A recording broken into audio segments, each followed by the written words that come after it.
Hello everyone, good morning to all of you. Welcome back once again lecture number 7 over the probability. Okay, hope you able to understand what I will discuss now. उसी के आगे हम लोग connect करने का प्रयास करेंगे जहाँ पे पिछली क्लास को लीव किया था। अगर मैं पिछली क्लास की बात करूँ तो एक कॉन्सेप्ट हम डिस्कस कर रहे थे कि ए और बी दो इवेंट्स थे, अगर वो इंडिपेंडेंट थे तो उनके प्रोबेबिलिटी को किस तरीके से निकालते थे, उसे वहाँ ही से मैं प्रोसीड करूँगा। तो क्वेश्चंस भी कराएंगे आज, तो थोड़ा सा उसको मैं कंप्लीट कर लेता हूँ। जो रिमेनिंग पोर्शन था तो नोट करके उसको लिखेंगे। ओके, एक छोटा सा टॉपिक है, उसको मैं यहाँ पे मेंशंस कर दे रहा हूँ।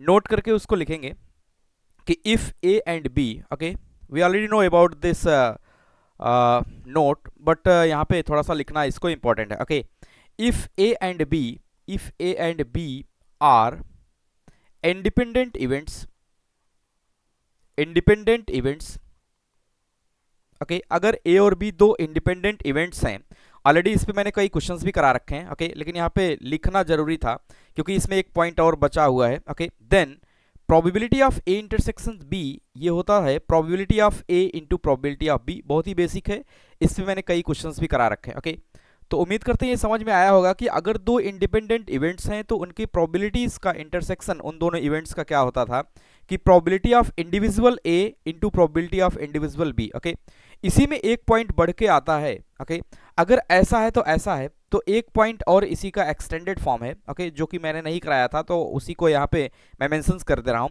If A and B, if A and B are independent events, okay, independent events,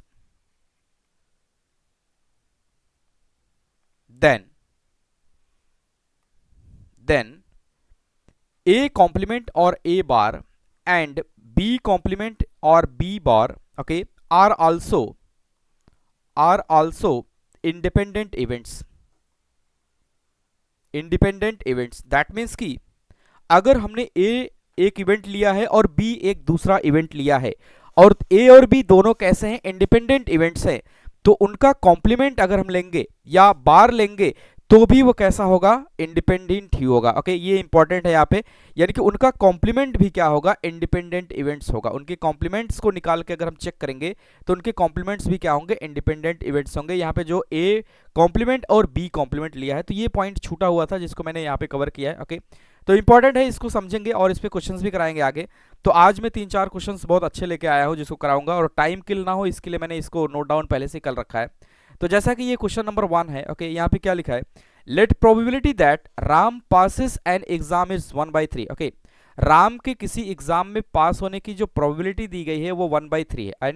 and Shyam passes in exam 4/7, और श्याम के पास होने की एग्जाम में प्रोबेबिलिटी दिया है 4/7। Okay, if both of them appear in exam, दोनों जो है एग्जाम में अपीयर होते हैं, then find the probability that, यहाँ पे 3 क्वेश्चंस लगे हुए 1 2 3। ओके, तो पहला क्वेश्चन ये है बोथ ऑफ देम पास्ड, दोनों के पास होने की क्या प्रोबेबिलिटी होगी। दूसरा है exactly one of them passed, that means कि या तो राम पास हो या श्याम पास हो। Okay, and at least one of them passed, last question है इसका, at least one of them, that means कि कोई एक राम या श्याम में से पास हो जाएगा या दोनों पास हो सकते हैं। तो ये कंडीशंस है और ये क्वेश्चंस है, ताकि टाइम किल ना हो इसलिए मैंने लिख रखा है पहले से ही, ताकि आसानी से इसको मैं प्रोसीड कर सकूं जो टाइम किल होता है इसको लिखने में। ओके, तो इसको स्टार्ट करते हैं। ऐसे क्वेश्चंस को करने के लिए मुझे क्या करना होता है कि अगर कोई पास है तो फेल की भी प्रोबेबिलिटी मुझे चाहिए, अगर कोई सक्सेस है तो फेलियर की भी प्रोबेबिलिटी मुझे चाहिए, क्योंकि इसमें डिफरेंट डिफरेंट कंडीशंस होते हैं और उन कंडीशंस को सेटिस्फाई करने के लिए eight the same time pass और फेल या सक्सेस और फेलियर दोनों की प्रोबेबिलिटी मुझे चाहिए होता है। ओके, तो मैं पहले डेटा को नोट डाउन करता हूं और अकॉर्डिंग टू क्वेश्चन चलने का प्रयास करते हैं। ओके, तो अगर मैं यहाँ पे सोल्यूशन लिखना स्टार्ट करो, ओके, सोल्यूशन मैं यहाँ पे लिखना स्टार्ट करूँ तो हमें ये दिया है कि राम के पास होने की प्रोबेबिलिटी, मैं आंसर नंबर 1 लिखने का यहाँ पे प्रयास कर रहा हूँ। आंसर नंबर 1 जो मुझसे पूछा गया है कि पहला ये है कि बोथ ऑफ देम पास्ट, दोनों के पास होने की प्रोबेबिलिटी, तो मैं यहाँ पे पहला क्वेश्चन लिख ही ले रहा हूँ कि प्रोबेबिलिटी मुझे क्या चाहिए, both of them past. Okay, both of them past की मुझे क्या चाहिए, प्रोबेबिलिटी चाहिए। ओके, यही प्रोबेबिलिटी मुझे इसकी चाहिए, तो मैं इसको नोट डाउन कर ले रहा हूं। इसके आगे अब हम प्रोसीड करते हैं, क्या क्या डेटा मुझे गिवन है। अगर मैं डेटा की बात करूं तो राम के पास होने की प्रोबेबिलिटी गिवन है, श्याम के पास होने की प्रोबेबिलिटी गिवन है, तो इनके फेल होने की प्रोबेबिलिटी को भी मुझे निकालना पड़ेगा। ओके, तो अगर मैं यहाँ पे लिखूं probability of Ram of pass, okay, probability RP का मतलब राम के पास होने की प्रोबेबिलिटी जो मुझे गिवन है वो कितना है 1/3। ओके 1/3। ओके तो इस हिसाब से अगर मैं यहाँ पे लिखूं तो प्रोबेबिलिटी ऑफ राम के फेल होने की प्रोबेबिलिटी क्या हो जाएगी 1 माइनस कितना हो जाएगा 1/3। We already know about the probability of occurrence of event A plus probability of occurrence of that particular event A is not equal to क्या होता है 1 होता है। जैसा कि मुझे पता है कि probability of occurrence of event A plus probability of occurrence of event not A equal to क्या होता है 1। ओके तो ये बात मुझे पता है। इसके हिसाब से अगर मैं यहाँ पे लिखूं तो इस थियरी के हिसाब से राम के पास होने की प्रोबेबिलिटी 1/3 है, तो राम के फेल होने की प्रोबेबिलिटी कितना हो जाएगा 1 - 1/3। दैट मीन्स कि कितना आ जाएगा 2/3। ओके ये डेटा है, डेटा पहले मैं कलेक्ट कर ले रहा हूं, उसके बाद क्वेश्चंस पे प्रोसीड करेंगे। इसी तरीके से सिमिलर वे में अगर हम लोग देखें तो प्रोबेबिलिटी ऑफ श्याम के पास होने की कितना गिवन है, श्याम के पास होने की प्रोबेबिलिटी अगर हम लोग देखें तो 4/7 कितना दिया है 4/7। ओके तो इसको नोट डाउन करेंगे 4/7। तो अगर इनके पास होने की प्रोबेबिलिटी 4/7 है तो प्रोबेबिलिटी ऑफ श्याम के फेल होने की प्रोबेबिलिटी क्या हो जाएगी, इसको मैं लैंग्वेज दे रहा हूं, प्रोबेबिलिटी ऑफ श्याम के फेल होने की कितना हो जाएगा 1 - 4/7। दैट मीन्स की कितना आ जाएगा 3/7। ओके 3/7 ये डेटा है, डेटा को मैंने कलेक्ट कर लिया। अब अपने क्वेश्चंस पे आते हैं। क्वेश्चन हमारा ये है कि probability of both of them past. Okay probability both of them past. Okay both of them past को अगर मैं मैथ्स की लैंग्वेज में लिखूं यानी कि दोनों एक साथ जो काम करे वो होना चाहिए, तो इसको इस तरीके से लिख सकते हैं प्रोबेबिलिटी ऑफ राम के पास होने की intersection eight the same time, क्योंकि दोनों को एक साथ होना है, प्रोबेबिलिटी ऑफ श्याम के सॉरी श्याम के भी पास होने की। अब सोचिए राम पास होता है तो श्याम से उसका कोई कनेक्शन नहीं है। ओके श्याम पास होता है तो राम से उसका कोई कनेक्शन नहीं है। ओके दोनों कैसे होंगे इंडिपेंडेंट होंगे। अगर इंडिपेंडेंट होंगे तो अभी जैसे कि मैंने बताया कि ए और बी अगर इंडिपेंडेंट इवेंट्स होंगे तो उनके इंडिविजुअल प्रोबेबिलिटीज का क्या करेंगे मल्टीप्लाई करेंगे। दैट मीन्स कि यहाँ पे मैं लिख सकता हूं प्रोबेबिलिटी ऑफ राम के पास होने की इंटू प्रोबेबिलिटी ऑफ श्याम के पास होने की। ओके तो बेसिक थियरी को मैंने यहाँ पे यूज किया है, बेसिक थियरी को प्रोबेबिलिटी ऑफ श्याम के पास होने की, और ये मुझे पता है कि प्रोबेबिलिटी ऑफ राम के पास होने की कितना है यहाँ पे 1/3। ओके 1/3 और प्रोबेबिलिटी ऑफ श्याम के पास होने की कितना है 4/7 मल्टीप्लाई करेंगे कितना आ जाएगा 4/21। This is the answer. Okay this will the answer. बहुत ही आसान है, आपको पेशेंस के साथ पहले इवेंट्स को डिक्लेयर करना होता है। पास है तो फेलियर और सक्सेस है तो फेलियर और पास है तो फेल, इस तरीके से हमें क्या करना होता है इवेंट्स को डिक्लेयर कर लेना होता है, क्योंकि इसमें जिस तरीके से क्वेश्चंस पूछे जाएंगे उसके अकॉर्डिंग ही मुझे चलना होता है। ओके इसका पहला पोर्शन डन हो गया कि बोथ ऑफ देम के पास होने की क्या प्रोबेबिलिटी आएगी। Okay move to the second portion. अगर मैं इसके सेकंड पोर्शन की तरफ मूव करूं तो इसका सेकंड पोर्शन जो हमसे पूछा जा रहा है exactly one of them passed. Okay क्या लिखा गया है, अगर मैं सेकंड की देखूं exactly one of them passed तो नोट डाउन करेंगे इसको exactly one of them passed. Okay एक के एग्जैक्टली वन ऑफ देम के पास्ड होने की मुझे क्या चाहिए प्रोबेबिलिटी चाहिए, मैं इसको नोट डाउन कर ले रहा हूं। अब सोचिए एग्जैक्टली वन ऑफ देम का मतलब क्या होता है, या तो राम पास हो उसी समय श्याम फेल हो, या तो श्याम पास हो उसी समय राम फेल हो। तो एग्जैक्टली वन ऑफ देम का मतलब यही होता है कि दोनों में से कोई एक क्या होना चाहिए पास होना चाहिए। तो इसको मैं अगर लिखने का प्रयास करूं मैथ्स की लैंग्वेज में तो इस तरीके से लिख सकते हैं probability of exactly one past. Okay exactly one pass का मतलब क्या हुआ, वही केसेस बनाएंगे कि अगर राम पास हो जाए, ओके राम पास हो जाए at the same time Shyam fail हो जाए, तो ये हमारा काम के केस है। और ऐसा हो सकता है ये केस नंबर 1 होगा, ये केस नंबर 1 होगा। और का मतलब क्या होगा प्लस, ऐसा हो सकता है और का मतलब क्या होगा प्लस, अगर राम जो है फेल हो जाए, अगर क्या हो जाए राम जो है फेल हो जाए, कि राम फेल हो जाए at the same time Shyam जो है क्या हो जाए पास हो जाए, तो ये दूसरा केस हो जाएगा, ये केस नंबर 2 हो जाएगा। यही दो केसेस बन सकते हैं और इनके इंडिविजुअल, अभी राम पास हो श्याम फेल हो, राम फेल हो श्याम पास हो, इन दोनों का कोई भी इंटरकनेक्शन नहीं है, इंडिपेंडेंट इवेंट्स हैं। तो इंडिपेंडेंट इवेंट्स हैं तो इनकी प्रोबेबिलिटी को हम इंडिविजुअल लिख सकते हैं, इनकी प्रोबेबिलिटी को हम क्या कर सकते हैं इंडिविजुअल लिख सकते हैं। ओके क्लियर है, इनकी प्रोबेबिलिटी को हम इंडिविजुअल लिख सकते हैं। तो यहाँ पे प्रोबेबिलिटी है exactly one of them pass, Ram pass हो श्याम फेल हो और राम फेल हो और श्याम पास हो, तो मैं क्या करूंगा, डायरेक्ट इसके प्रोबेबिलिटीज को यहाँ पे प्लेस कर दूंगा, क्योंकि इंडिपेंडेंट इवेंट्स है तो डायरेक्ट लिख सकते हैं। तो राम पास हो 1/3, श्याम फेल हो 3/7, ओके। और राम यहाँ पे फेल हो कितना आएगा 2/3, और श्याम पास हो कितना है 4/7, ओके। तो सिंप्लीफाई इसको कर लेंगे, आंसर मिल जाएगा, ओके। कितना आ जाएगा 3/21 प्लस 8/21, दैट मीन्स कि 21 को एलसीएम ले लेंगे, 3 + 8 equal to 11/21, okay, this will the answer, okay।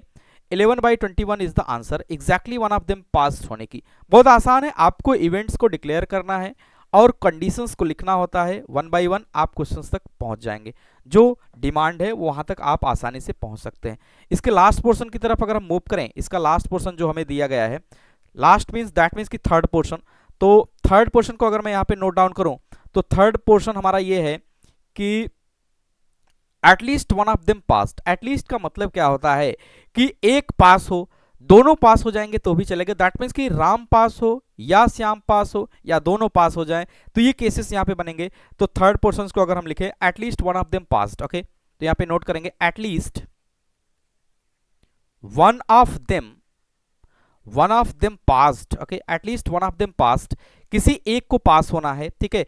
तो राम भी पास हो सकता है या श्याम भी पास हो सकता है या दोनों पास हो सकते हैं, क्योंकि यहाँ पे एटलीस्ट 1 लिखा गया है, ओके।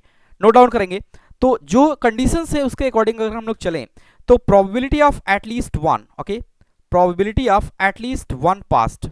एटलीस्ट 1 पास्ड का मतलब मैंने क्या बताया, इसके दो तरीके मैं बताऊंगा आपको, दो तरीके से इस क्वेश्चन को किया जा सकता है। At least one of them passed, at least one of them passed, that means कि यहाँ पे सोचिए, अगर मैं ऐसा कर दूं कि probability of at least one pass और एक पास हुआ, और का मतलब क्या होता है, प्लस होता है, वो अभी मैं नोट डाउन कर लूंगा। और सेकंड केस को अगर हम लोग देखें तो ऐसा कह सकते हैं both fast, okay, both fast. यही दो केस बनेंगे कि अगर एक पास हो जाए या दोनों पास हो जाए, ये क्या हो जाए, दोनों पास हो जाए, ये हमारा काम का केस होगा। और है तो दोनों को क्या कर लेंगे, ऐड कर लेंगे। एटलीस्ट 1 पास का केस अभी मैंने किया है, एटलीस्ट वन पास का मैंने अभी किया है, okay. Both of them passed का अभी मैंने निकाला है, कितना आया है, बोथ ऑफ देम का 4/21, कितना आया 4/21।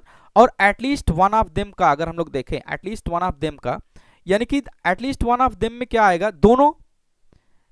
दोनों आ जाएंगे एग्जैक्टली वन ऑफ देम में। जैसे देखिए एग्जैक्टली वन ऑफ देम में, यानी कि एटलीस्ट वन ऑफ देम, यानी कि दोनों एटलीस्ट वन ऑफ पास होना चाहिए। एग्जैक्टली वन ऑफ देम की अगर हम बात करें तो उसमें एक बार एक पास होगा, एक बार दूसरा, दैट मीन्स कि एक बार राम पास होगा, एक बार श्याम फेल होगा, ये भी काम का केस होगा। एक बार श्याम फेल होगा, एक बार राम पास होगा, ये भी काम का केस होगा, या दोनों पास हो जाएंगे, दोनों काम का केस होगा। तो यहाँ पे लिखेंगे at least one of them passed, क्या लिखेंगे, at least one of them passed, यानी कि एक पास होगा एक फेल होगा। तो ऊपर देखिए इसको भी मैंने निकाल रखा है कि exactly one of them passed, यानी कि कोई एक पास होगा, तो इसको मैं ले सकता हूं कि 11/21, कितना आ जाएगा 11/21, ऑलरेडी मैं निकाल चुका हूं। और प्लस लिखेंगे और बोथ ऑफ देम पास, जो कि पहला केस है, वो कितना आया है, बोथ ऑफ देम पास की बात करें तो 4/21, ओके, 4/21, दोनों को सम कर लेंगे। 11/21 प्लस 4/21 कितना आ जाएगा 21, एलसीएम 11 + 4, दैट मीन्स कि 15/21, this is the answer, okay. 15/21 को मैं ऐसा भी लिख सकता हूं 3 5 जा और 3 7 जा, this will the final answer, okay. देखिए एक तरीका तो ये है कि हम कंडीशंस को, ये क्वेश्चंस को पहले कर चुके हैं, ओके। एटलीस्ट वन पास का मतलब क्या हुआ, एग्जैक्टली वन पास, ओके।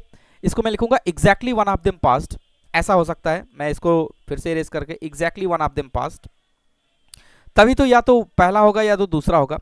तो मैं यहां पे लिख दे रहा हूं exactly one passed, okay. Exactly one passed भी एटलीस्ट 1 का केस होगा, क्योंकि इसमें या तो राम पास होगा या तो श्याम पास होगा, और बोथ पास में कितने आ जाएंगे, दोनों आ जाएंगे, इसलिए हमने इन दोनों को ले लिया। अब इसका दूसरा मेथड नंबर 2 की अगर हम बात करें, और करके यहाँ पे मैं मेंशन कर रहा हूं मेथड नंबर 2। अगर यहाँ पे हम लोग देखें नेगेशंस वाला रूल हम यूज करेंगे कि प्रोबेबिलिटी ऑफ, अगर हमसे पूछा गया है at least, probability of at least one past, okay, one passed पूछा गया है, तो इसको मैं ऐसा भी तो लिख सकता हूं 1 minus none of pass, probability of none of passed, okay. None of pass कौन सा रूल हमने लगाया है कि probability of success plus probability of failure equal to कितना होता है 1। Probability of success plus probability of failure equal to कितना होता है 1 होता है। इस रूल की हेल्प से अगर हम लोग यहाँ पे देखें, इस रूल की हेल्प से अगर हम लोग यहाँ पे देखें तो प्रोबेबिलिटी ऑफ एटलीस्ट 1 पास, यानी एक पास होगा और दोनों भी पास हो सकते हैं। इसका मतलब क्या लिखेंगे 1 माइनस कोई भी ना पास हो। ओके 1 माइनस क्या लिखेंगे, कोई भी ना पास हो, ये भी हमारे काम का केस होगा। तो 1 माइनस इसका मतलब क्या हुआ मैथ्स की लैंग्वेज में, प्रोबेबिलिटी ऑफ क्या लिखेंगे, राम भी फेल हो जाए, इंटरसेक्शन श्याम भी फेल हो जाए। ओके क्योंकि कोई भी नहीं पास होना चाहिए, एट द सेम टाइम पे राम भी फेल हो जाए और श्याम भी फेल हो जाए, और राम फेल होता है श्याम फेल होता है, इससे कोई इंटरकनेक्शन नहीं है, दोनों इंडिपेंडेंट इवेंट्स हैं। दैट मीन्स कि 1 minus probability of Ram fail into क्या लिखेंगे, प्रोबेबिलिटी ऑफ श्याम फेल, क्योंकि दोनों कैसे हैं, इंडिपेंडेंट इवेंट्स हैं। और 1 माइनस प्रोबेबिलिटी ऑफ राम के फेल होने की, ये मुझे पता है कितना है 2/3, कितना है 2/3, और प्रोबेबिलिटी ऑफ श्याम के फेल होने की कितना है 3/7। ओके नोट डाउन करेंगे। तो आगे अगर हम लोग बढ़े तो 1 माइनस कितना आ जाएगा 6/21। सिमिलर वे में इसको सिंप्लीफाई कर लेंगे, कितना आ जाएगा 21 माइनस 6 दैट मीन्स की 15। ओके 15/21, फिर से फर्दर इसको सिंप्लीफाई करेंगे। ओके तो कितना आ जाएगा 3 5 जा और 3 7 जा, this is the final answer. आप देख सकते हैं, आप चाहे इसको इस मेथड से करिए, चाहे जो बेसिक मेथड अभी हमने एग्जैक्टली 1 पास, दैट मीन्स कि या तो राम पास होगा या तो श्याम पास होगा या दोनों पास होंगे, उन दोनों केसेस को हमने ऐड कर लिया उससे भी। तो इसको करने के बहुत सारे मेथड्स हैं, आप कैसे भी कर सकते हैं, उसके लिए कोई भी बाउंडेशन नहीं है। ओके तो उम्मीद करते हैं समझ में आया होगा, ये सब अच्छे क्वेश्चंस में आते हैं। ओके और IIT JEE का ये सब फेवरेट है, इस तरीके से कंडीशनल पे क्वेश्चंस दे दिया जाता है और क्वेश्चन देखने में बड़ा होता है, इसलिए मैंने पहले से ही लिख रखा, यहाँ पे ऑलरेडी लिख रखा था, कोई बड़ी बात नहीं है। आप पेशेंस के साथ इवेंट्स को डिक्लेयर करिए, क्या इसमें दिया है उसको नोट डाउन करिए, आराम से हो जाएगा, कोई भी जल्दबाजी ना करें। ओके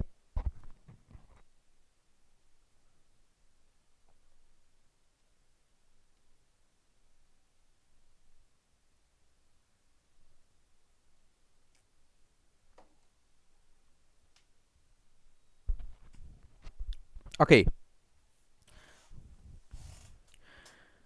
सेकंड क्वेश्चन की तरफ मूव करेंगे, जो कि आज का काफी ज्यादा इंपॉर्टेंट क्वेश्चन वो भी है, और इस तरीके के भी क्वेश्चन पूछे जाते हैं। ओके इससे आपको एक बेसिक आइडिया लगेगा कि क्वेश्चन किस तरीके से आता है। ओके नेक्स्ट क्वेश्चन की तरफ अगर हम मूव करें तो क्वेश्चन हमारा इस तरीके से, उसको भी मैंने लिख रखा है ताकि क्वेश्चंस लिखने में टाइम किल ना हो। ए पर्सन, यहां पे लिखा है 3 persons A, B and C having probability of hitting a target. Okay एक टारगेट है, उसको हिट करने की प्रोबेबिलिटी गिवन है 1/3, 1/2, 1/3 and 1/4 respectively. If each person shows each person shoots the at target once, find the probability that 2 bullets are found on target is hit. Okay बहुत अच्छा question है। अब क्वेश्चन का जो थीम है वो मैं बना ले रहा हूं। यहाँ पे 3 पर्सन्स हैं। ओके 3 पर्सन्स हैं, मैंने बना लिया। Okay here 3 persons. ओके और एक टारगेट है, मैं टारगेट बना ले रहा हूं। मान लीजिए ये टारगेट है।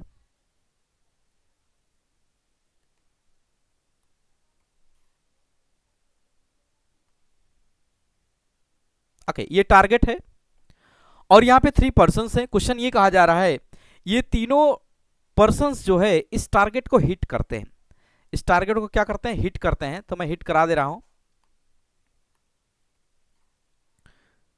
3 पर्सन्स हैं और ये तीनों पर्सन्स इस टारगेट को क्या करते हैं, हिट करते हैं।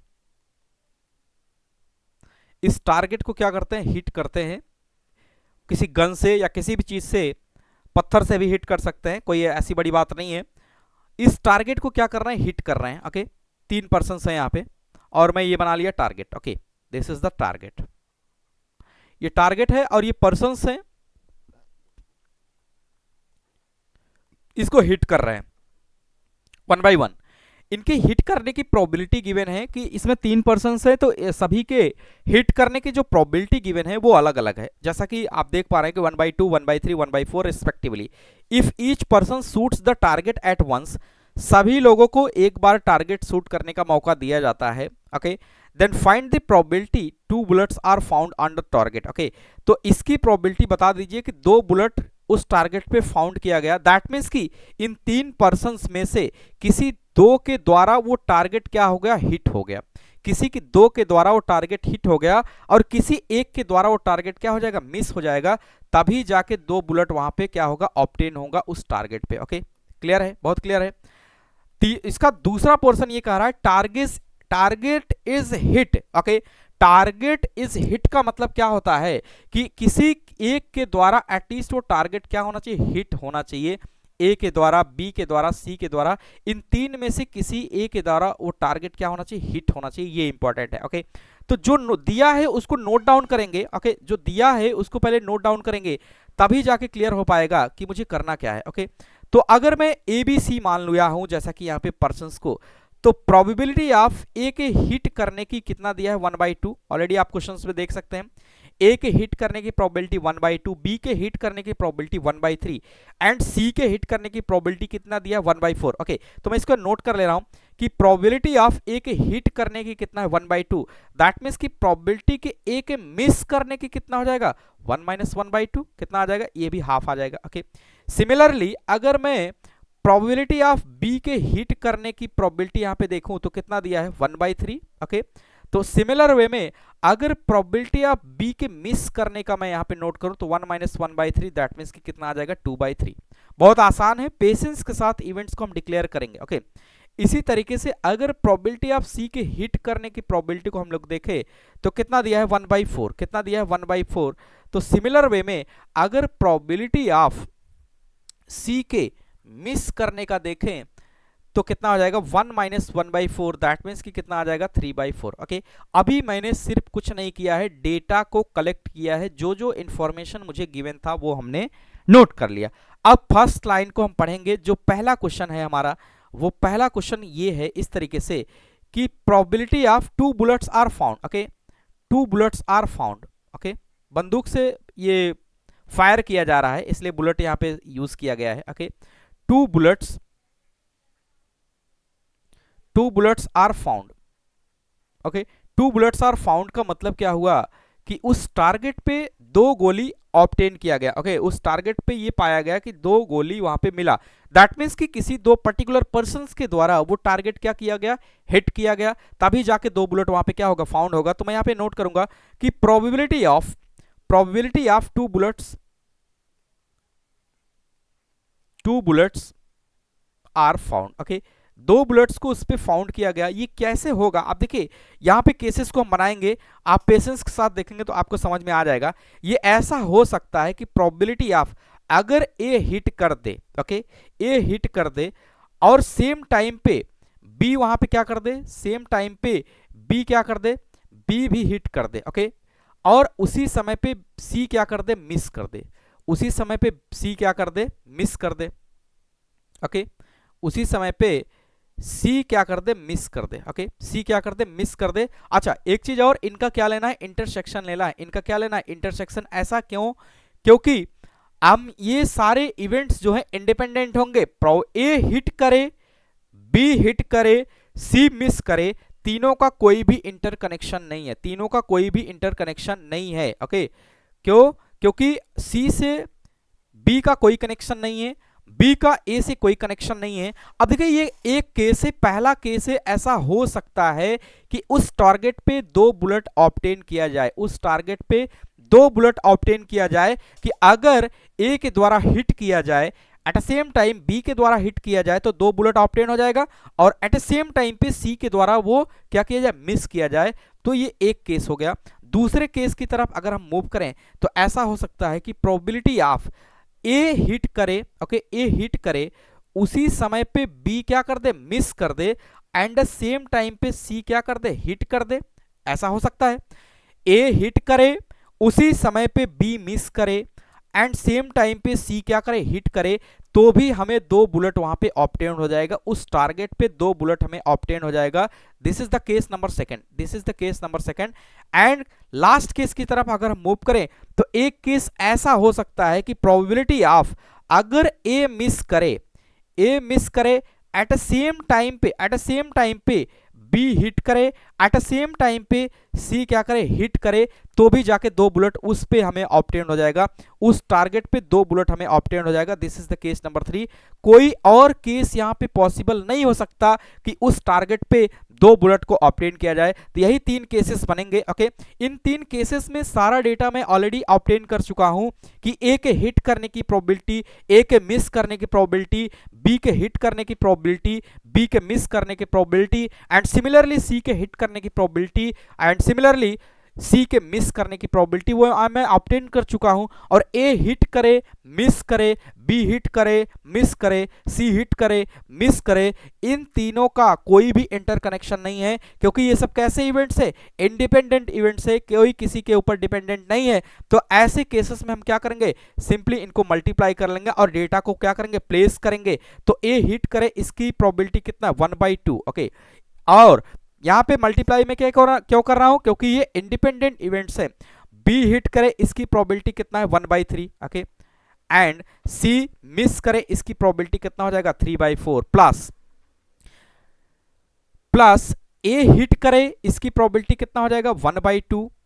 ओके, बी मिस करे, इसकी प्रोबेबिलिटी कितना हो जाएगा, 2/3, एंड सी जो है हिट करे, इसकी प्रोबेबिलिटी कितना हो जाएगा, 1/4। ओके, 1/4 प्लस, आगे बढ़ेंगे तो कितना हो जाएगा, अगर ए हिट करे, ए मिस करे तो कितना हो जाएगा, 1/2। ओके, बी जो है हिट करे तो कितना हो जाएगा, 1/3, और सी जो है हिट करे तो कितना हो जाएगा, 1/4। बहुत ही ऑब्वियस है, आपको सिर्फ केसेस बनाना आना चाहिए, यहाँ पे कोई क्वेश्चंस में दम नहीं। ओके, इसको सिंप्लीफाई कर लेंगे, आंसर आ जाएगा कितना आ जाएगा, 3/, कितना आ जाएगा, 24, 3/, कितना आ जाएगा, 24, प्लस 2/, कितना आ जाएगा, 24। ओके, प्लस कितना आ जाएगा, 1/, कितना आ जाएगा, 24। ओके, ये एक केस है, this is the case number 1, this is the case number 2, and this is the case number 3। Okay, सिर्फ सिंप्लीफाई करना यहाँ पे बचा है, तो एलसीएम ले लेंगे। ओके, एलसीएम नोट डाउन करेंगे, कितना आ जाएगा, 24, कितना आ जाएगा, 3 + 2 + 1, दैट मीन्स कि from here we can say that कितना आ जाएगा, 6/24। 6/24 का मतलब कितना हो जाएगा, 1/4। This will the answer. Okay, this will the answer. बहुत आसान है, आप पेशेंस के साथ इवेंट्स को डिक्लेयर करिए, केसेस को डिक्लेयर करिए, आसानी से क्वेश्चंस कर सकते हैं। Okay, 1/4 is the answer. Okay, आसान है। इसके सेकंड पोर्शन की तरफ अगर हम मूव करें तो इसका सेकंड पोर्शन ये कहता है कि टारगेट हिट होना चाहिए। टारगेट हिट का मतलब ये होता है कि किसी एक के द्वारा वो टारगेट हिट होना चाहिए, किसी एक का द्वारा वो टारगेट क्या होना चाहिए, हिट होना चाहिए। तो मैं यहां पे नोट कर ले रहा हूं, target is hit, target is hit. अब ऐसे क्वेश्चंस को हम थोड़ा सा उल्टा सोचते हैं कि अगर टारगेट मिस हो जाए, ओके, 1 - टारगेट मिस हो जाएगा तो भी हमारा केस बन जाएगा। ओके, तो यहां पे देखिए, तो अगर मैं यहां पे लिखूं probability of target hit, okay, probability of target is hit, तो मैं इसको ऐसा भी तो लिख सकता हूं, 1 - probability of target is miss. Okay, target is miss, क्यों, क्योंकि probability of success plus probability of failure equal to कितना होता है, 1। तो प्रोबेबिलिटी ऑफ हिट, ओके, तो यहां पे कौन सा रूल लगाया है, probability of hit plus probability of miss, probability of miss equal to क्या आएगा, 1 आएगा। तो इस रूल से अगर हम लोग देखें तो प्रोबेबिलिटी ऑफ हिट को मैं क्या लिख सकता हूं, 1 - probability of miss. That means कि किसी के द्वारा वो टारगेट मिस हो, किसी के द्वारा वो टारगेट हिट नहीं होना चाहिए। तो ओके, तो यहां पे अगर हम लोग देखें तो इसको ऐसा भी लिख सकते हैं, टारगेट इज मिस का मतलब क्या होता है पता है, ए के द्वारा भी मिस हो, at the same time B के द्वारा भी मिस हो, at the same time C के द्वारा भी हो क्या होना चाहिए, मिस होना चाहिए। और तीनों कैसे हैं, इंडिपेंडेंट इवेंट्स हैं, किसी का कोई भी कनेक्शन किसी से नहीं है। अगर कोई कनेक्शन नहीं है तो इनको मल्टीप्लाई कर सकते हैं, जैसे event A and B are independent events, then probability of A intersection B क्या हो जाएगा, probability of A into probability of B. Okay, तो उस रूल से यहाँ पे लिखेंगे तो 1 - प्रोबेबिलिटी ऑफ ए की मिस होने की इंटू प्रोबेबिलिटी ऑफ बी के मिस होने की इंटू प्रोबेबिलिटी ऑफ क्या लिखेंगे, सी के मिस होने की। बहुत ही ऑब्वियस है, इतने दिन से क्लास चल रही है, इतना तो ऑब्वियस है।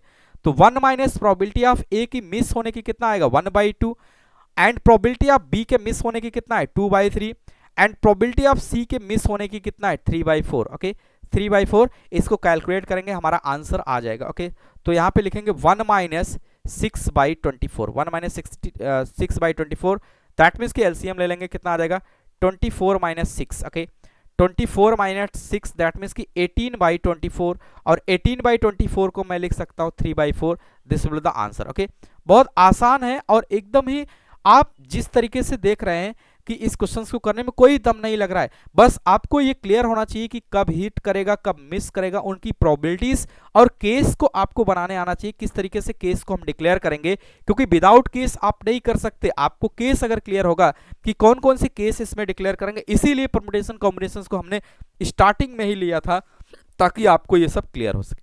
ओके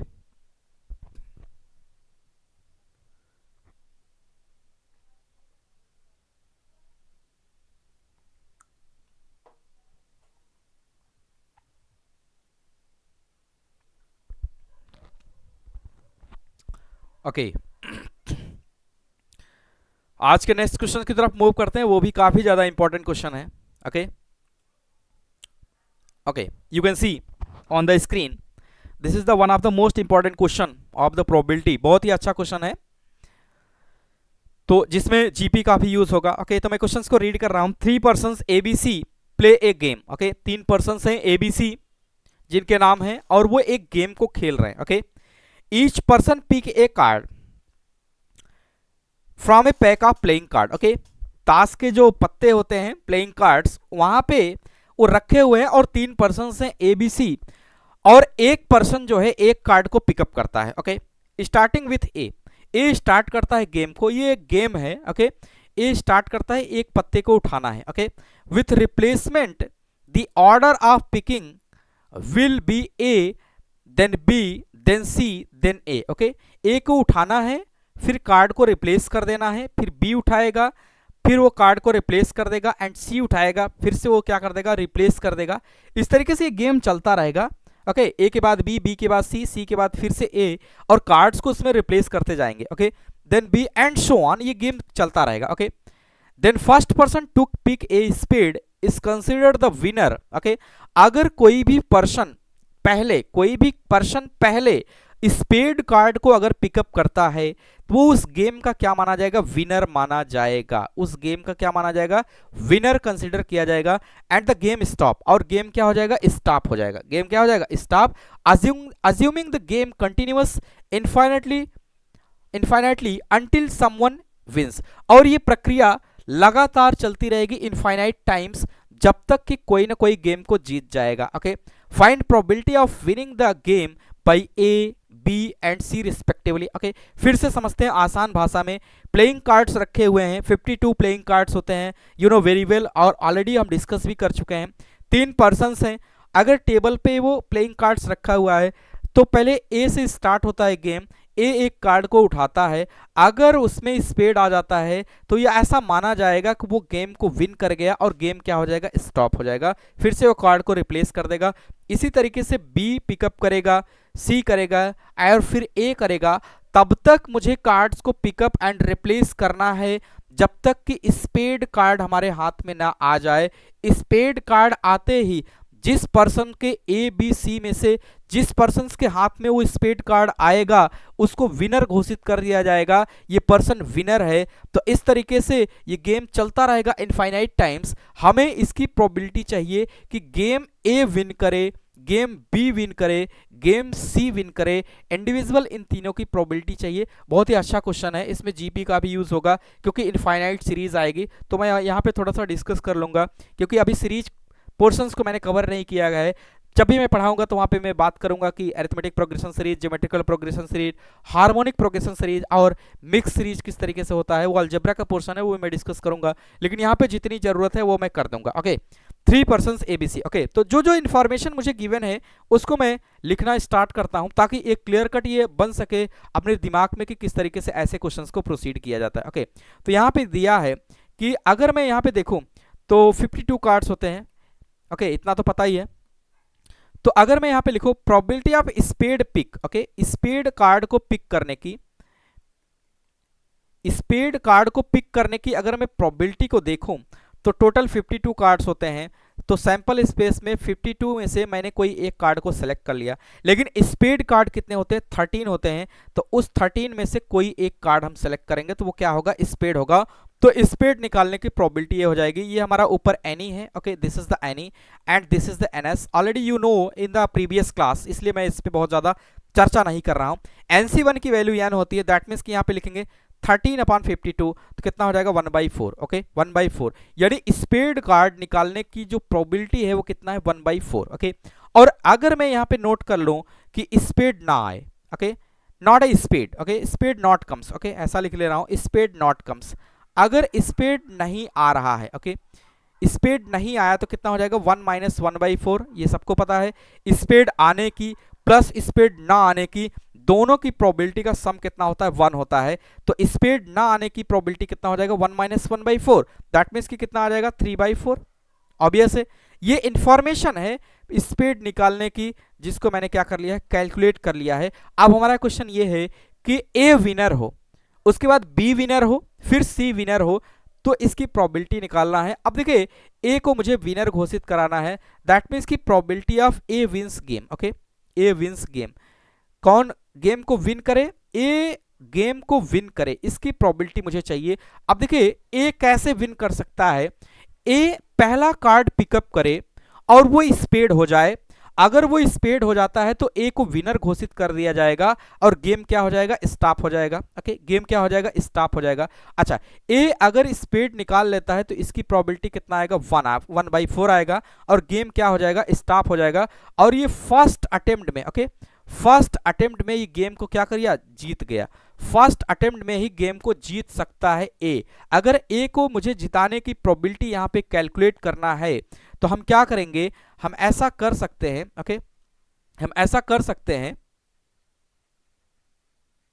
कि फर्स्ट अटेम्प्ट में ही ए क्या कर जाए विन कर जाए, गेम स्टॉप होगा। ओके अगला केस क्या होगा कि फिर से ए से स्टार्ट हो, लेकिन इस बार ए नहीं विन करना चाहिए, ए नहीं विन करना चाहिए। ओके ए अगर नहीं विन करेगा, ये मैं यहाँ पे नोट कर दे रहा हूँ प्रोबेबिलिटी ऑफ ए, यानी कि ए विन कर गया, यहाँ पे ए विन कर गया। ओके ए विन कर गया, अगर पहली बार में ए जीत गया तो गेम स्टॉप हो गया, फिर से ए से शुरू होगा। लेकिन अभी ए पहली बार में नहीं विन करना चाहिए, दूसरी बार में विन करेगा।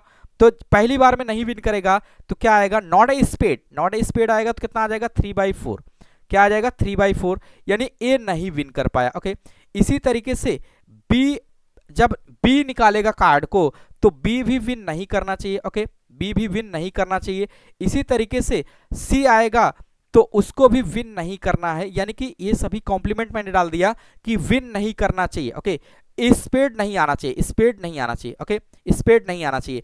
लेकिन अब जब ए की बारी आएगी, ए की बारी आएगी जब फिर से सेकंड टाइम्स निकालने के लिए, तो ए गेम को विन करेगा, गेम को विन करेगा तो कितना आएगा स्पेड निकलना चाहिए, स्पेड निकलेगा तभी गेम स्टॉप होगा। तो यहाँ पे ए क्या करेगा, ए यहाँ पे विन करेगा और सेकंड टाइम में ये क्या करेगा स्पेड को निकाल लेगा सेकंड अटेम्प्ट में, और इसको मैंने सेकंड अटेम्प्ट में क्या किया गेम को जिता दिया। ओके सिमिलर वे में अब ये थर्ड अटेम्प्ट में गेम को क्या करेगा विन करेगा। ये 2 अटेम्प्ट हो गया, पहले अटेम्प्ट में ए विन कर गया स्पेड आ गया। ओके दूसरे अटेम्प्ट में, ओके दूसरे अटेम्प्ट में अगर हम लोग देखें तो दूसरे अटेम्प्ट में फिर से ए को हम क्या करेंगे विन करा देंगे, फिर से ए को क्या करा देंगे विन करा देंगे, तो भी हमारा काम हो जाएगा। मैं इसको फिर से नोट डाउन कर ले रहा हूं 1/4 स्पेड आ गया। ओके फिर से क्या हुआ स्पेड नहीं आया ए के लिए, स्पेड नहीं आया बी के लिए, स्पेड नहीं आया सी के लिए, लेकिन सेकंड टाइम में स्पेड आ गया किसके लिए ए के लिए, किसके लिए आ गया ए के लिए। ओके ए यहाँ पे विन कर रहा है, ए यहाँ पे विन कर रहा है। सिमिलरली अगर ए जो है थर्ड टाइम, ये सेकंड टाइम है, ओके ये सेकंड टाइम विन किया, इसी तरीके से थर्ड टाइम वो विन करेगा कैसे, पहली बार ए से स्पेड नहीं आया, पहली बार ओके थोड़ा सा टेक्निकल इशू है, पहली बार स्पेड नहीं आया। ओके पहली बार स्पेड नहीं आया। ओके ध्यान दीजिएगा पहली बार स्पेड नहीं आया, अगर स्पेड नहीं आया तो वो क्या करेगा ए जो है नहीं विन करेगा, फिर बी भी नहीं विन करेगा, सी भी नहीं विन करेगा। अब ये पहला राउंड हो गया, फिर से ए आएगा, फिर से ए आएगा नहीं विन करेगा, फिर से बी आएगा नहीं विन करेगा, फिर से सी आएगा नहीं विन कर पाएगा। ओके फिर से सी आएगा नहीं विन कर पाएगा। ओके ध्यान दीजिए सी की बारी फिर से जब आएगी तो नहीं विन कर पाएगा। अब तीसरी बार जब वो आएगा, तीसरी बार जब ए आएगा वो क्या करेगा स्पेड निकाल लेगा। ओके देखिए यहाँ पे एक बार ए बी सी कंप्लीट हुआ, दूसरी बार ए बी सी कंप्लीट हुआ, और तीसरी बार जब ए आया तो ये थर्ड अटेम्प्ट में गेम को क्या कर गया, विन कर जाएगा। थर्ड अटेम्प्ट में गेम को क्या कर जाएगा, विन कर जाएगा। इस तरीके से ये कितनी बार, इनफाइनाइट नंबर ऑफ सीरीज यहाँ पे चलती रहेगी, अप टू इनफाइनाइट। इस तरीके से क्या करेगा, ये चलता रहेगा। ओके, अप टू इनफाइनाइट इस तरीके से हम ए को विन कराते रहेंगे। पहली बार में विन करेगा, दूसरी बार में विन करेगा, तीसरी बार में विन करेगा, एंड सो ऑन। ओके, थोड़ा सा इसको सिंप्लीफाई करेंगे तो कितना आ जाएगा, पहली बार में आया है 1/4। ओके, दूसरी बार में आया है 3/4। कितने टाइम्स आया है, 3/4 को अगर हम काउंट करें 3 टाइम्स आया है। ओके, 3 टाइम्स इंटू कितना लिखे हैं, 1/4।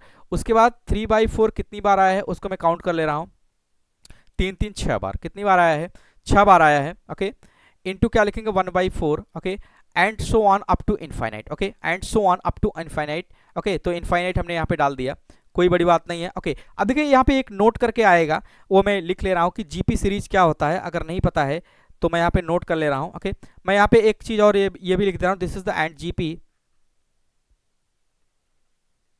This is infinite GP sum. Okay, infinite GP sum है ये। ओके, ये जीपी सीरीज है। अब जीपी सीरीज क्या होता है, अगर कोई सीरीज इस टर्म इस तरीके से लिखा हो, ए, अगला टर्म ए आर, दूसरा term A R square. Okay, तीसरा टर्म अगर हम लोग देखें तो ए आर क्यूब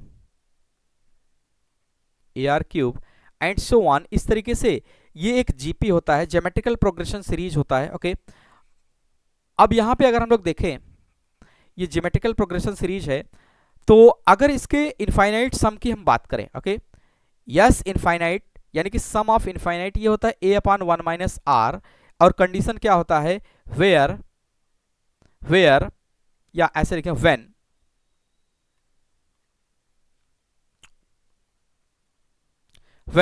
मॉड और लेस देन 1। ओके, मॉड और की वैल्यू क्या होगी, लेस देन 1 होगी। तो मैं अलजेब्रा पढ़ाऊंगा तो वहां पे डिटेल में डिस्कस करूंगा, बस यहाँ पे ये समझिए हम क्या करते हैं, दूसरे टर्म को पहले टर्म से डिवाइड करते हैं। तो देखिए इसमें क्या बचेगा, आर बचेगा। ऐसे तीसरे को दूसरे से डिवाइड करेंगे तो भी क्या बचेगा, आर बचेगा। इस तरीके से ये आर होता है। ओके, आर होता है, और ए मतलब फर्स्ट टर्म, ए मतलब क्या होता है, फर्स्ट टर्म होता है। ओके, तो इस कॉमन रेशियो इसको बोलते हैं। तो मैं वहां पे डिस्कस करूंगा। आप देखिए इसी तरीके से इसमें भी देखिए, पहले टर्म को दूसरे से जब हम डिवाइड करेंगे तो क्या बचेगा, सिर्फ 3/4 की पावर 3 बचेगा। ऐसे दूसरे को तीसरे से डिवाइड करेंगे तो क्या बचेगा, सिर्फ बचेगा हमारा 3/4 की पावर 3। तो इस तरीके से ये इनफाइनाइट जीपी सम है, जिसका पहला टर्म क्या है, पहला टर्म 1/4 है। तो यहां से अगर मैं नोट करूं, hence from here A equal to कितना है, 1/4, आर इक्वल टू कितना है, 3/4 की पावर कितना, 3। तो यस इनफाइनाइट मैं यहाँ पे कर लूंगा।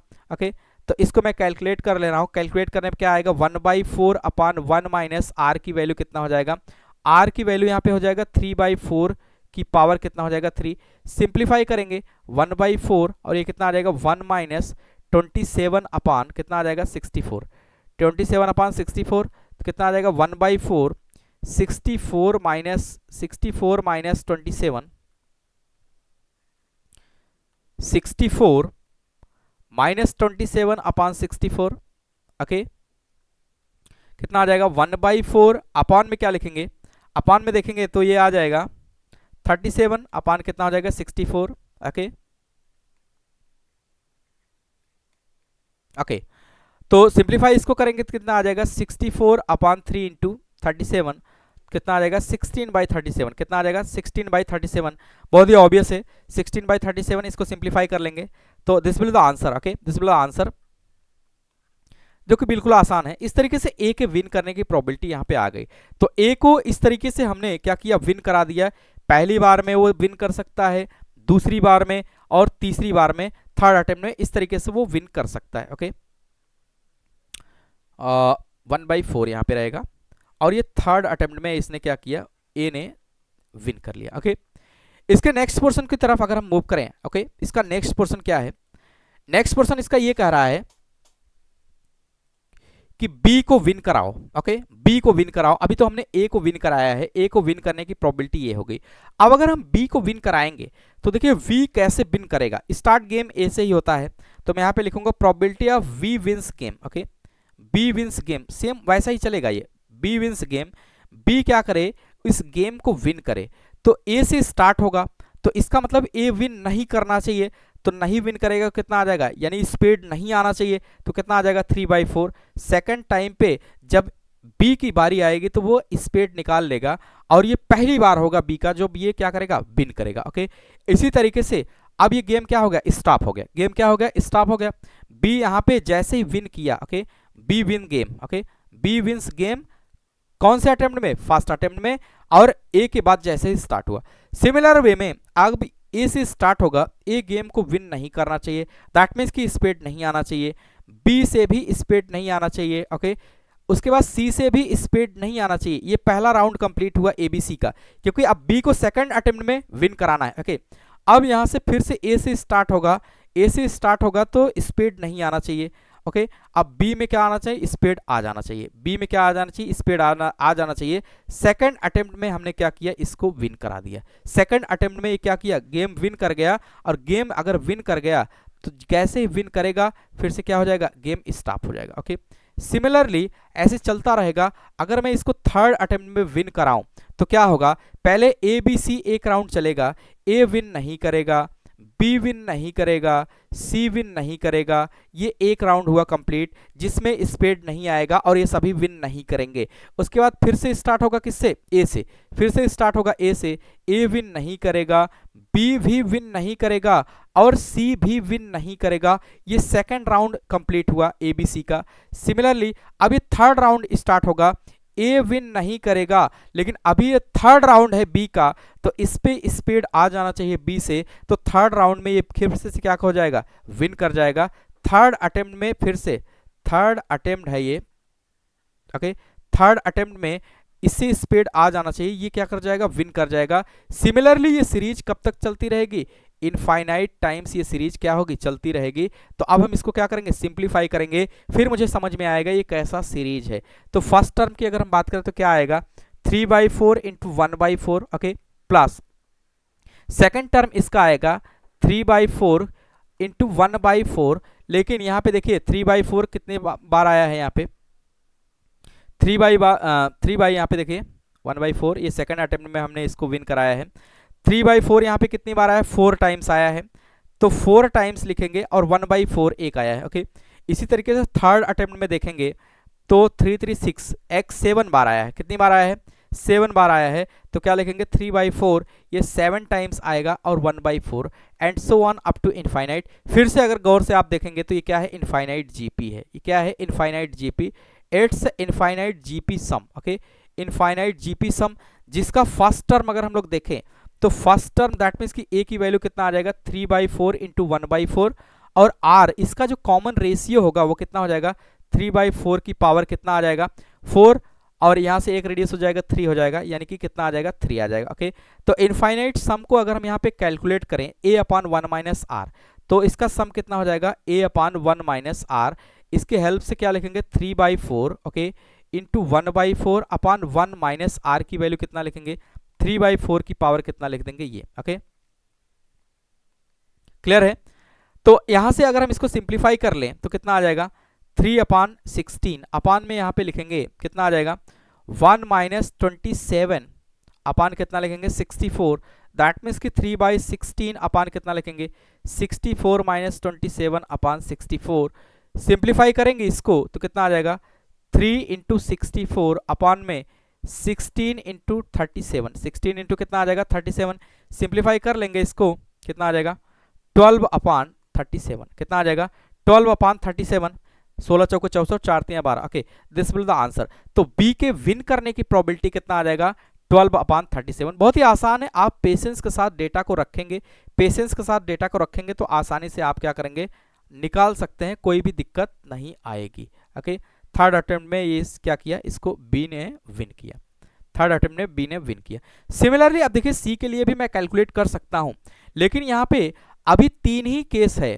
तो अगर यहाँ पे देखें, अगर कोई गेम है, कोई इवेंट्स है, तो जैसे यहाँ पे नोट करके हम लिखेंगे कि अगर 2 ही इवेंट है तो probability of event A plus probability of event B, इन दोनों का सम क्या होता है, 1 होता है, कंप्लीट प्रोबेबिलिटी होता है। ओके, तो इस तरीके से यहाँ पे इवेंट कितने हैं, 3। ओके, तो probability of A win plus probability of B win, okay, plus probability of C win, मिला के कितना होगा, 1 होगा। तो मुझे सी को विन कराना है। Okay, probability of C win the game, C win game, अगर मैं इसको कैलकुलेट करूं तो क्या आ जाएगा, 1 minus probability of A win, a win minus probability of क्या लिखेंगे, बी विन। ओके, या तो इसको एक साथ कर दें, ब्रैकेट में ऐड कर दें। Okay, B win. तो ये मुझे पता है कि ए के विन करने की प्रोबेबिलिटी अभी हमारे पास आ गई है। ए के विन करने की प्रोबेबिलिटी अभी मैं निकाल चुका हूं, कितना आया, 16/37। तो क्या लिखेंगे, 1 माइनस 16/37 प्लस, और बी के विन करने की अभी मैंने निकाला 12 बाई कितना, 37। ओके, तो इसको सिंप्लीफाई कर लेंगे तो कितना आ जाएगा, 1 माइनस एलसीएम ले लेंगे 37, और यहाँ पे आ जाएगा 16 plus 12। Okay, 16 plus 12 that means कि कितना आ जाएगा, 28 सॉरी, कितना आ जाएगा, 28 अपॉन 37। तो यहाँ से लिखेंगे 37 माइनस 28 अपॉन कितना लिखेंगे, 37। ओके, कितना आ जाएगा, 28, 1 माइनस ये आ जाएगा। ओके, 1 माइनस 28 अपॉन क्या लिखेंगे, 37, और यहां से आ जाएगा 37 minus 27 upon 37 minus 28 upon 37। That means कि यहां से कितना आ जाएगा, अगर मैं इसको सिंप्लीफाई करूं तो 9 अपॉन कितना आ जाएगा, 37, 9 upon 37, this will the answer. Okay, बहुत आसान है, आप इस तरीके से ऐसे क्वेश्चंस को प्रोसीड कर सकते हैं। ओके, बहुत ही अच्छा क्वेश्चन है ये, बहुत ही फ्रिक्वेंटली आईआईटी जेईई का ये क्वेश्चन है। ओके, और इस लेवल का क्वेश्चन आईआईटी जेईई में ही पूछा जाएगा, बाकी कहीं नहीं पूछा जाएगा बोर्ड सेक्शन में। तो उम्मीद करते हैं ये समझ में आया होगा किस तरीके से ये गेम चल रहा था, और इनफाइनाइट सीरीज पे था। इनफाइनाइट सीरीज पे कहने का मोटो ये था कि किस तरीके से ये क्या अलजेब्रा को भी यूज़ ले रहा है। तो मैं पढ़ाऊंगा सीरीज, वहाँ पे क्लियर करूंगा किस तरीके से एपी, जीपी, एचपी या एजीपी या मिक्स सीरीज को कंपाइल करेंगे, किस तरीके से प्रोसीड करेंगे, उसी का यहाँ पे एक यूज़ आ गया था। Okay,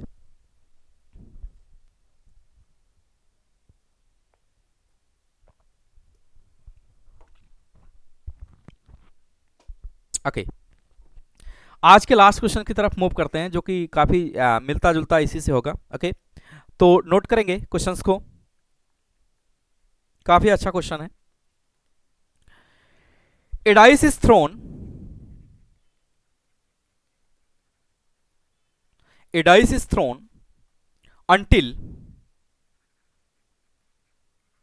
number greater than 4 comes.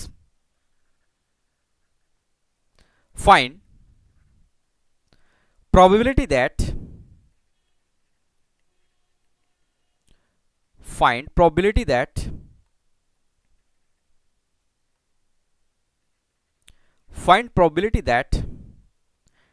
dice is thrown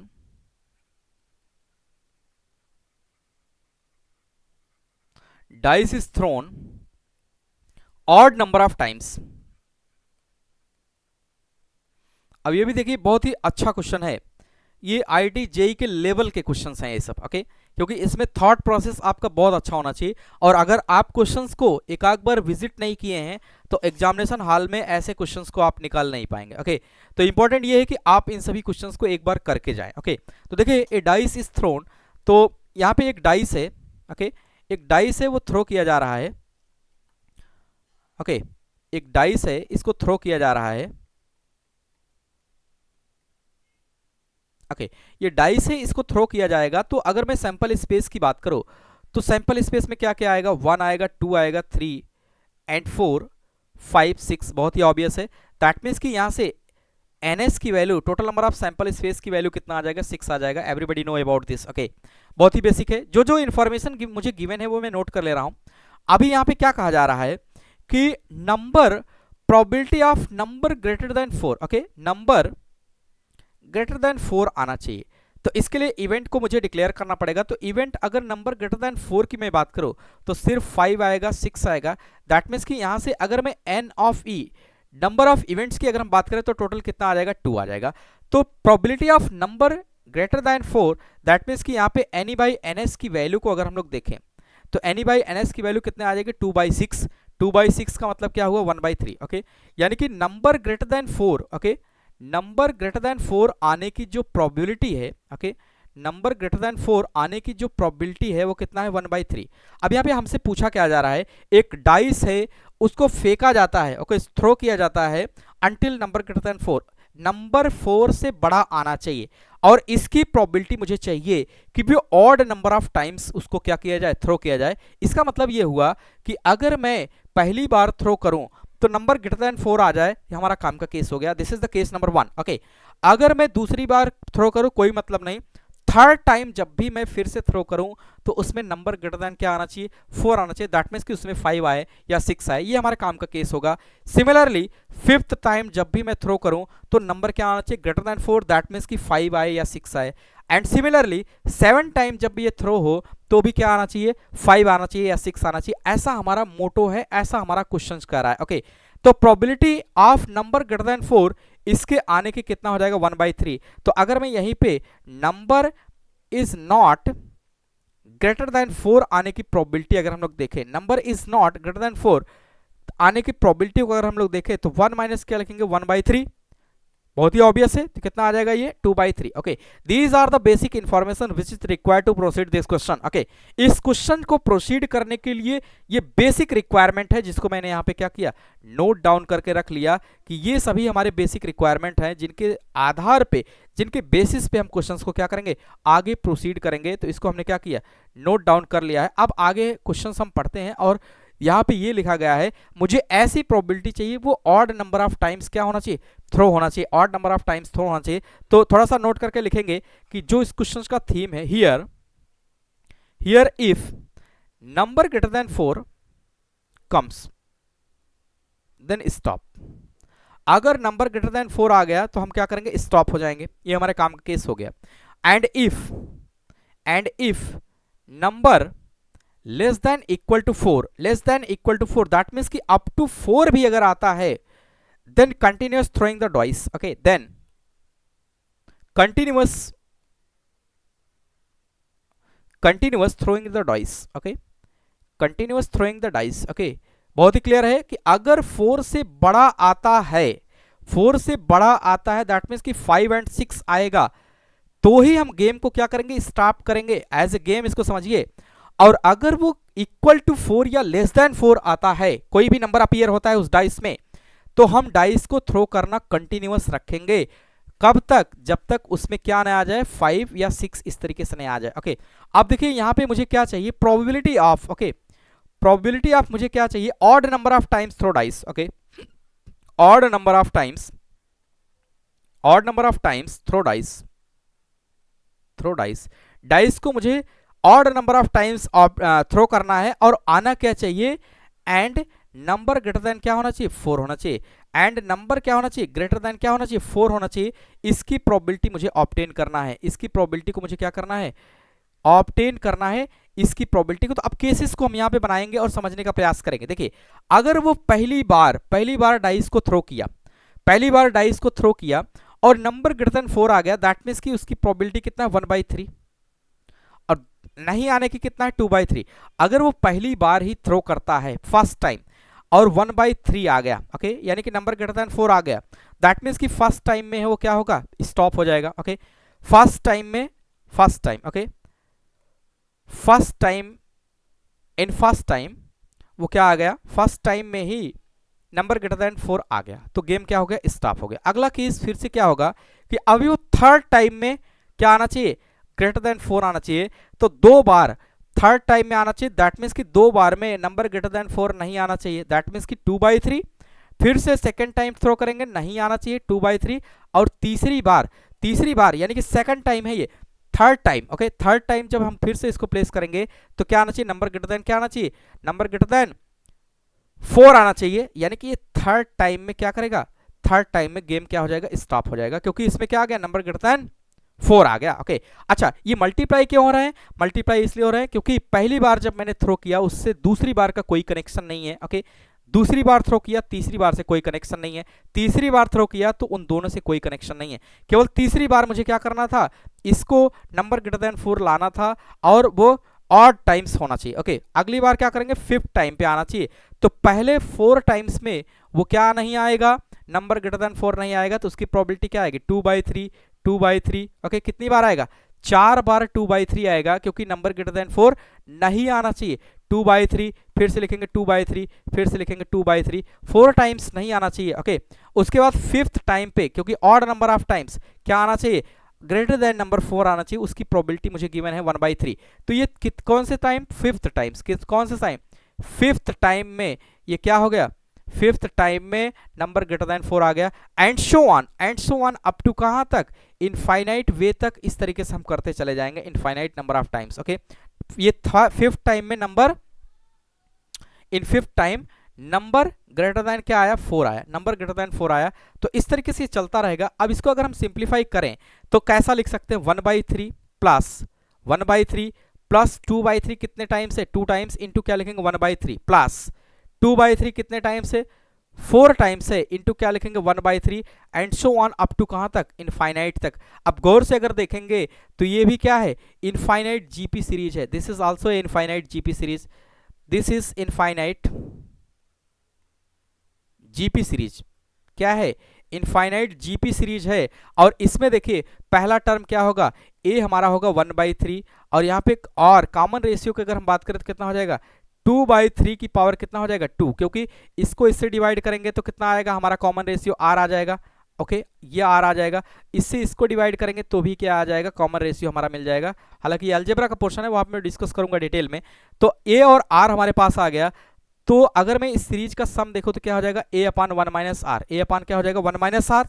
तो ए की वैल्यू को हम क्या रखेंगे 1/3, अपान में क्या लिखेंगे 1 माइनस आर, 1 माइनस 2/3 का क्या लिखेंगे स्क्वायर, तो 1/3, और यहाँ पे कितना लिखेंगे 1 माइनस 4 बाई कितना लिखेंगे 9।